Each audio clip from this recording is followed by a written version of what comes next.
একটা most talented দল এবং আমরা যাওয়ার আগে আমাদের টার্গেট ছিল যে আমরা চ্যাম্পিয়নের লক্ষ্যে যাচ্ছি, চ্যাম্পিয়ন হয়ে ফিরতে হবে। আপনি তো গোলকিপার কোচ ছিলেন, আপনার কাছে কেমন লেগেছে যে তিনজন খেলোয়াড়কে সঙ্গে পেয়েছেন, তাদের যে পারফরমেন্স এবং তাদের ভবিষ্যৎটা কোথায় দেখছেন আপনি?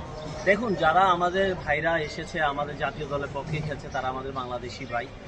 আমরা সর্বোচ্চ চেষ্টা করেছি তারাও আমাদের সাথে যেভাবে একটা টিম হিসাবে খেলেছে এটা অসাধারণ ছিল এবং আমাদের যে অসাধারণ একটা বন্ডিং, এত সুন্দর সম্পর্ক হয়েছে যেটা কল্পনা করা যাবে না। যে যখনই খেলে সে তাকে সাপোর্ট করছে।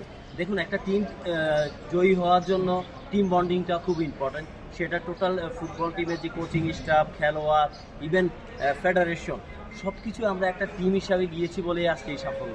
তো অবশ্যই কৃতজ্ঞতা জানাচ্ছি। আর আমি পার্সোনালি গোলকিপার কোচ হিসাবে কৃতজ্ঞতা জানাচ্ছি ফুটবল ফেডারেশন প্রেসিডেন্টের নিকট, কারণ উনি আমাকে দেশের বাইরে থেকে যখন ওনাকে আমি নক করেছিলাম উনি বলেছে বিপ্লব ভাই আপনি আমাদের সাথে জয়েন করবেন। তো উনি আমাকে এত বড় একটা দায়িত্ব দিয়েছে গোলকিপার নিয়ে কাজ করার, সেই কাজটা আমি করার চেষ্টা করেছি এবং উনি যদি এই দায়িত্ব না দিত তাহলে আমি আজকে এই আন্ডার 20 টিমের গোলকিপার কোচ হওয়ার সৌভাগ্য হতো না।